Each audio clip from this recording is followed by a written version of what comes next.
Guys, welcome back. So if this is any indication, then you know it was box number 3 that won. You guys picked it. That was the one that was most picked, was box number 3. And so here are the viewer's choice knives.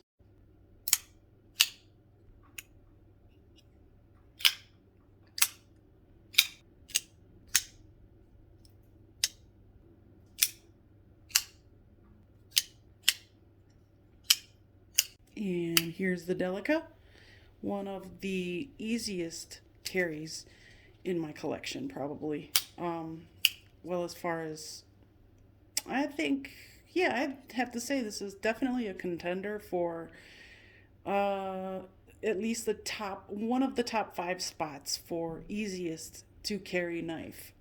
This thing it's small, but it's extremely usable. It's not one of those little knives that's just really, flexible and like just a little piece of junk.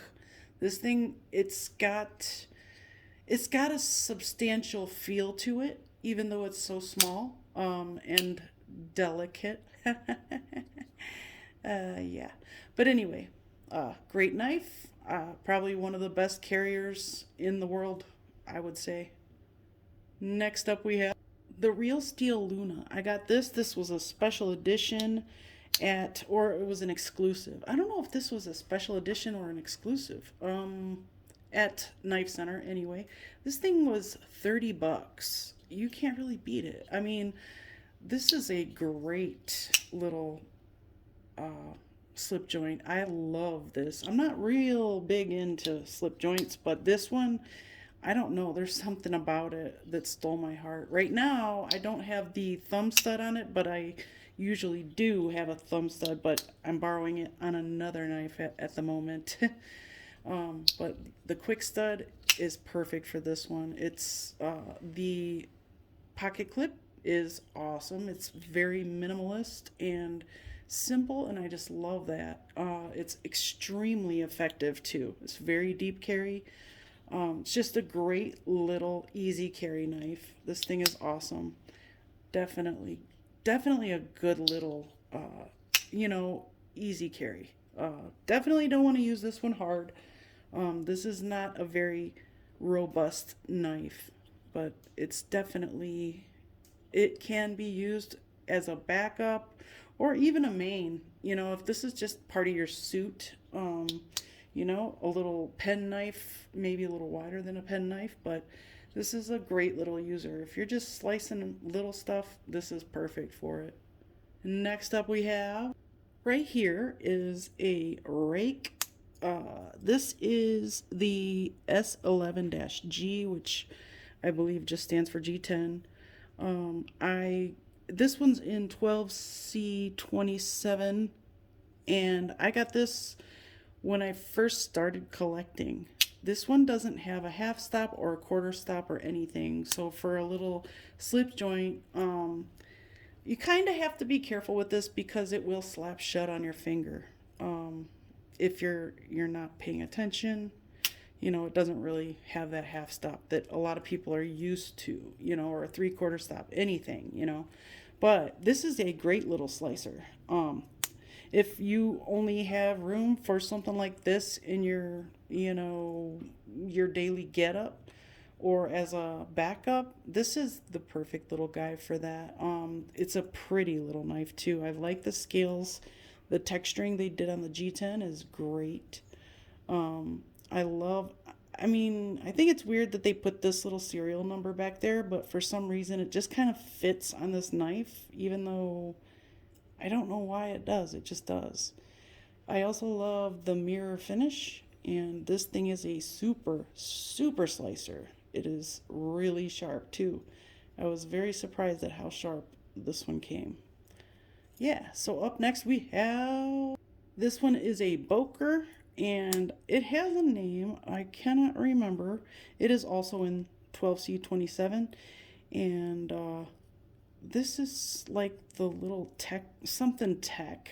I forgot what it's called, but also it's about the same as the rake, only this one has contoured handles. So not like it's a huge deal, but hold on, let me get the rake. Just to show you the difference. They're almost exactly the same size. This one does have a, oh, no, it doesn't. They're almost exactly the same size. The only difference is one is contoured. Otherwise, they're really exactly the same knife. The only difference with the scales, other than being contoured on one of them, is that this one actually has texture, so it provides for a little better, gripture. So, if you're gonna be in a situation where you need more grip, this one will be the one to take. This one, I can't really say one's better than the other because they both came about the same sliciness. The thickness of the blades are about the same. The blade steel is the same. I mean, I wouldn't even doubt if they were made at the same plant. When you get a bag of dates or raisins at the store and it says has been processed on belts with tree nuts. Well, I feel like these, if that even makes any sense, these are kind of what those are. They're all processed in the same area. Just, yeah, okay. On that note, let's get on to the next one. This little guy. I got this a long time ago, like I don't know how many years ago.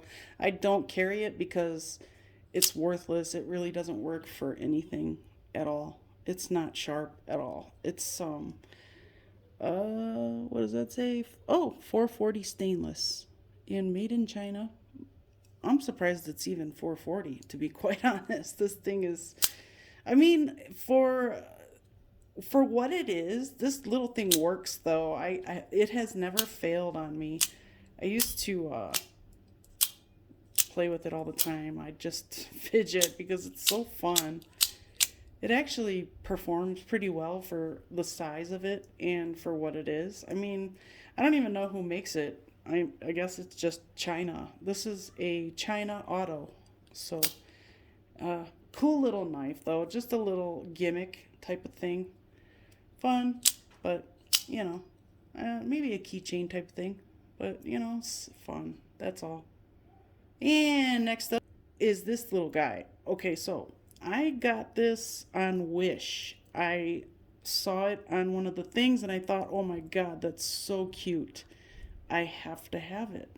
So I ordered it. It was like $5 with free shipping from China. So I got it 4 months later. And then when I got it, I see it has that on it. So I was like, oh, that's awesome. I can't ever carry it now. Unless I could scrape that off. It's not sharp at all. But I'm always afraid of dull blades because that's what I usually get cut by are dull blades. No, I get cut by sharp ones too because I'm stupid. But anyway, the thing was just so cute. I needed it, and I'm not a real big, balisong fan. It's just fun. It's cute. Just a gimmick again. So I got this the same place I got that little auto. So on Wish.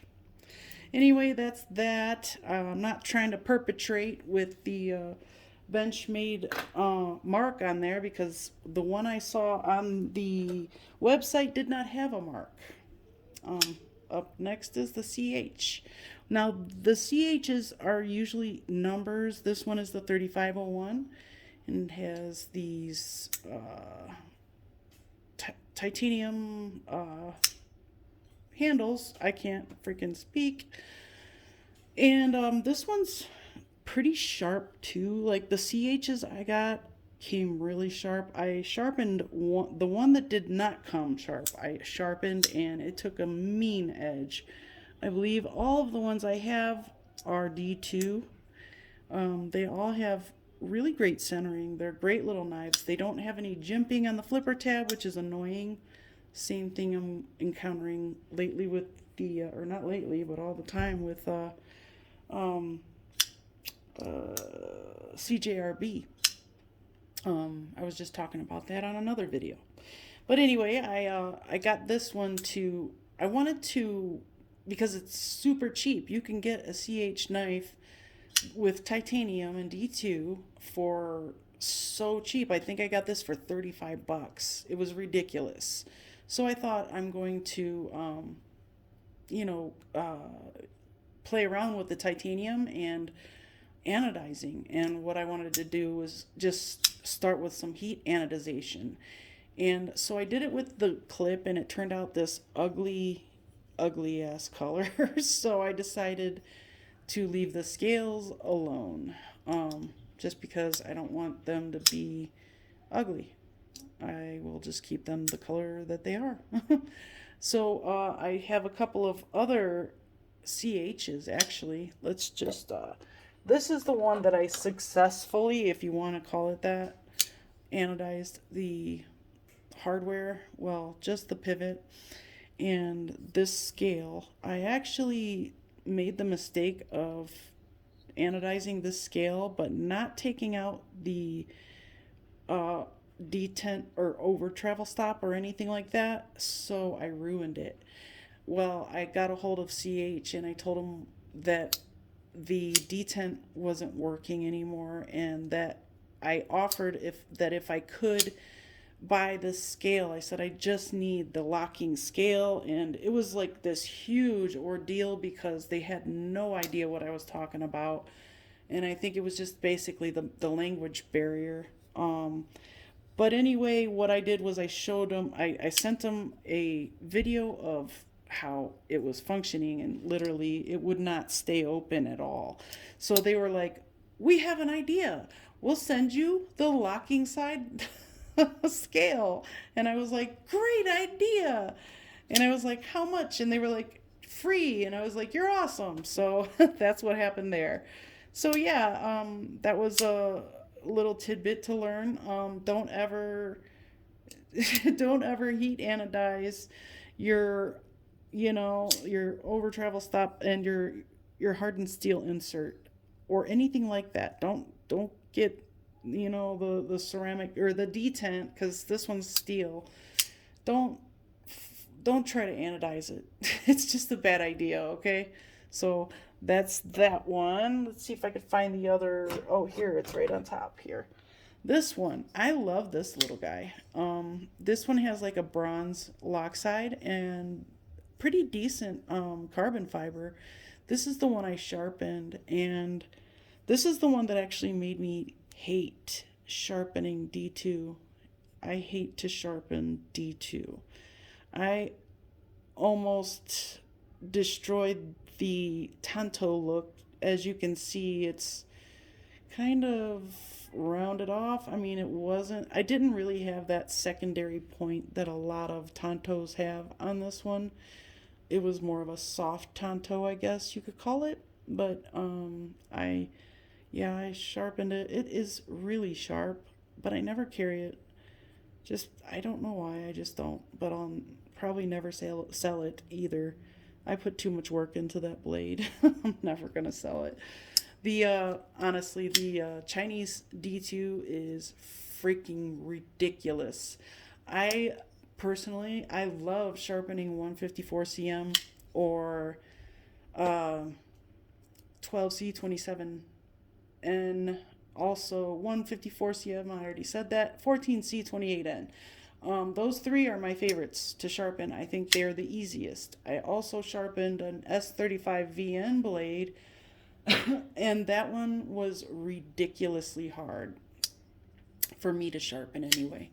And I didn't do a very good job on it. Also, that was when I was practicing, so I'm not sure why I would be stupid enough to pick up an S35VN blade and try to sharpen that for one of my very first times ever sharpening a knife. You tell me, I don't know. Almost forgot this one. This is also a CH. This is the Nighthawk, and yeah, this is the Nighthawk, and I love this knife.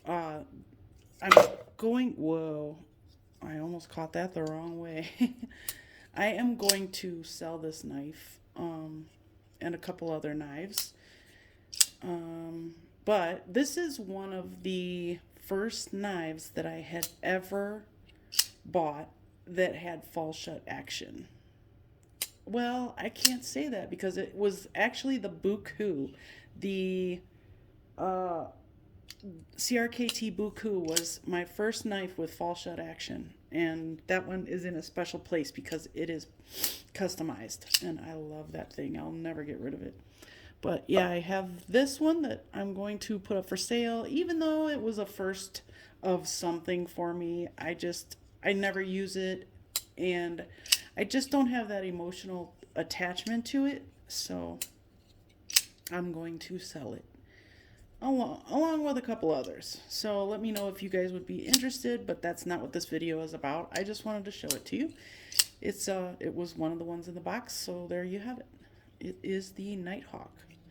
Very interesting because you can choke up and get a great grip, and it seems like it has this very long blade, but it really doesn't, because the cutting edge is only 2.5 inches, or maybe 2 3/4 of an inch. It's very short, but it's a very great shaped blade for utility purposes, because this thing it's the classic Warncliffe style blade. There's no belly, so this is perfect for utility cuts. This is your perfect blade for slicing through cardboard. It is a cardboard destroyer. This thing is awesome, you guys. I love it. So great knife. We had some great times, but it's going bye-bye. So anyway, up next we have this guy right here. It's the Amare Feel Bro. Now this one is in VG10, which I enjoy very much. I love VG10. It is a very old steel. This is the type of steel they used to use back in the 1930s and stuff like that for machinery. And this was the first D2 type of steel. This was the original tool steel. So I really enjoy using VG10. I don't have a lot of it, but I do have a few knives with it, and it's easy to sharpen. It is relatively stainless. I think it's more stainless than D2, if I'm not mistaken. And I just really enjoy this knife. This was a very well made knife, and as I have said in the past in other videos, this one will definitely give the bug out a run for its money. The Axis style lock that is on here, which is basically exactly the same, it works very nicely. The only thing between the difference between this and the bug out is this is a substantial knife, and the bug out comes with flimsy plastic scales for well over $100. This one was way under $100, not even close to 100, I don't think, and comes with a very substantial stock, and that means the blade stock is relatively healthy as well. But these scales are not going anywhere. They're rugged, they're thick, they're beastly type scales for such a pocket sized folding knife. This thing is a beast. It's a great knife. That's the Feel Bro by Amare, and I think I don't know if it's pronounced differently, but it's spelled Amare. Amare. That's Amare. Yeah. Yes, I'm an idiot. And next up we have, this guy from, it's the PLR3 from CRKT. This one is the 8CR blade steel though, which is fine with me because I just had to have this knife and I got it for so cheap. I couldn't pass it up. So, great knife though. Always will recommend this, especially to noobs, because if you're new to the knife game, this is a great knife, but also if you're new to finger flicking knives, this is a great knife. It has a wonderful forward finger choil. the handle it's perfect. You can hold it back here, but it once you get your hands on this knife, it only makes sense to hold it up here. So um, that's just the way I feel this knife should be held. So stainless steel on one side, G10 on the other. Great little knife. Easy to disengage that lock bar.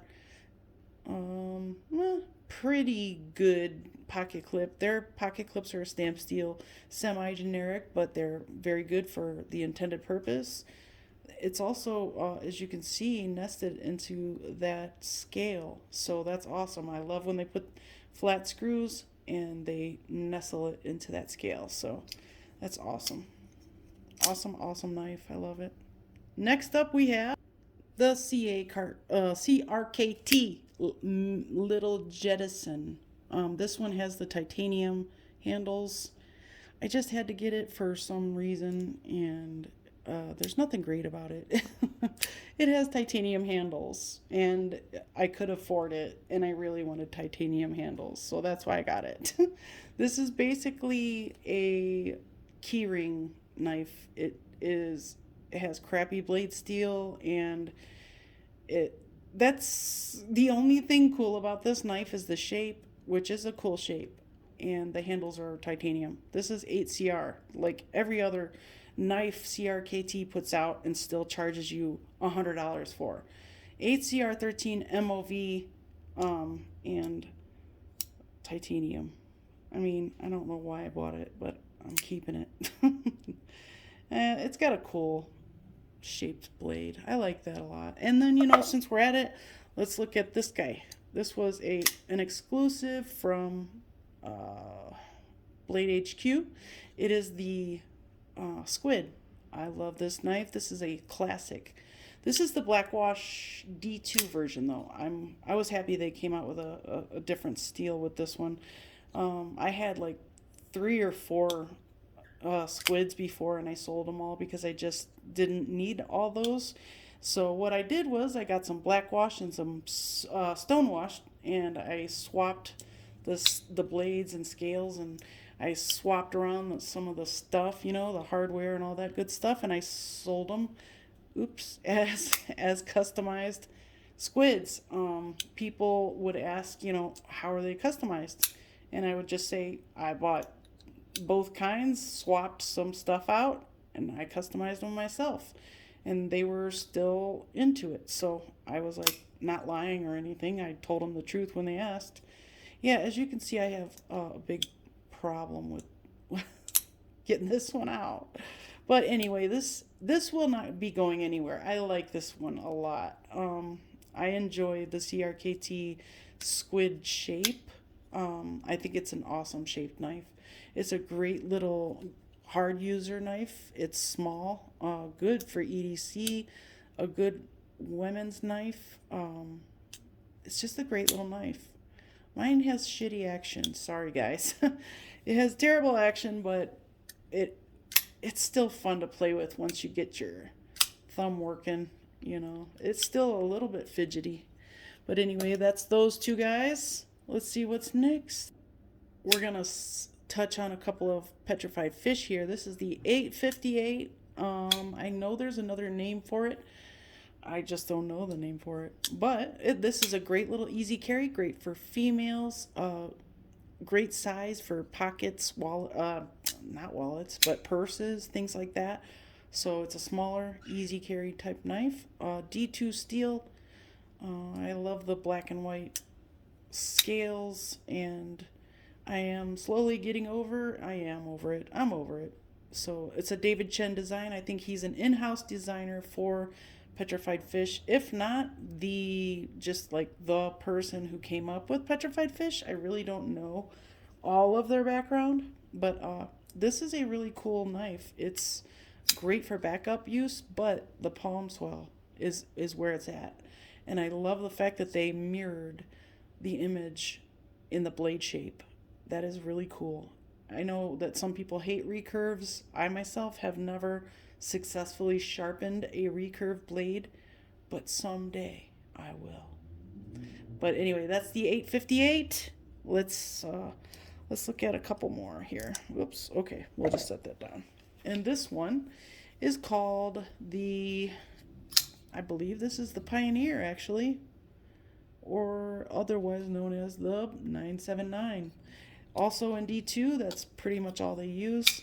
This one was, this is a great knife. The blade shape, the fact that there are multiple forms of deployment, this finger choil, everything about this, it's just awesome. I love these G10 scales. These are, I love what I think they consider this G Mascus, which I just think that if they add the Mascus onto anything, they can charge more for it or something. I don't know. It's still just G10. It's plastic, okay? So it is what it is, but I like it and it doesn't bother me. Oh, the Raptor. This is the Raptor.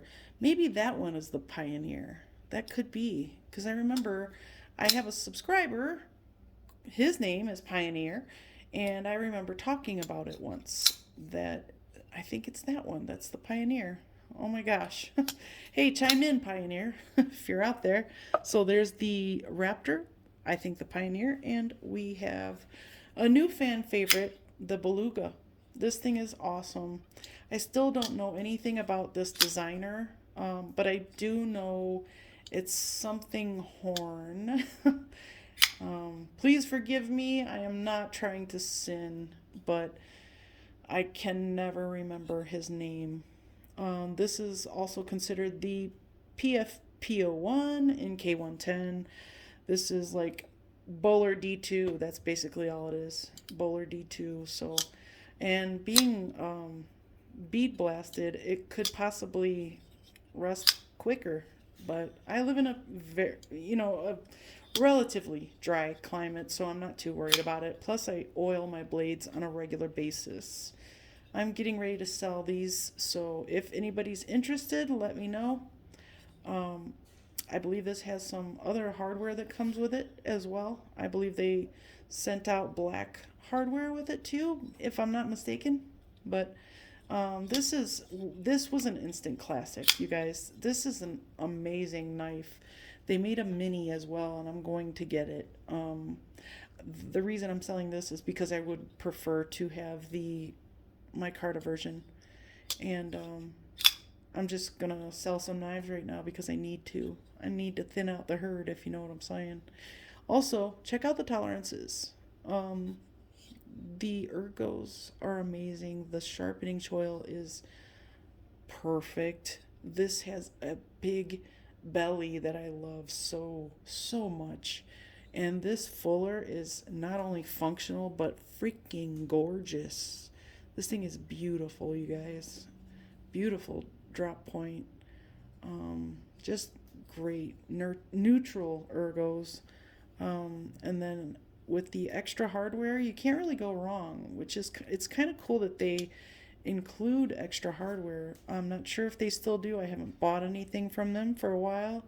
But, oh yeah, as you can see, it's reversible, the pocket clip, and it's hidden in the scale, which is awesome. And I also love how they carved that out for the lanyard lovers, so everybody can be happy. It's hidden, but you could still customize your knife if you want to, It's reversible, so they included everyone. It's got a front flipper and the fuller that you can, if you're not like me, you can use both forms of deployment. And the action on this guy right here is phenomenal, you guys. It is phenomenal. There's no joke. For them to have action the way they have it on such new knives, all of their knives were they were such a new company when I first got all their knives. All of the knives that I have, I should say, they were so new. I couldn't believe the amount of quality that went into their action and just the build quality. It seems very, very well done. This one has some amazing action. That's my favorite. The only downfall with this one is some people may not like the fact that it's a flipper tab, but man, it has some great action. It's got different type of action. It's on another level. But you know, I can attest to the quality that PF puts out. I like their stuff, and you know, I had some complaints about them in the past, but I'm over it, especially now that they sell them at White House or White Mountain Knives and places like that. I'm totally cool with that now because I'd rather have a middle guy to go through if I have to deal with something. I think the language barrier really doesn't help when you're trying to complain about something. You know, even if they did something wrong, a lot of times they don't like to refund your money or they don't like to fix the problem. So, you know, they just blame you or they try to brush it off or whatever. And thankfully, you know, when retailers take over and start selling their product, they kind of have to take on the problem too. So I'd rather do that. But since we're gonna be well over a half an hour, I am going to cut this short and we'll have to do the other half of this box another time. But thank you for hanging tight for this long, you guys, and I will be sure to post the other half ASAP. So, you know, I will.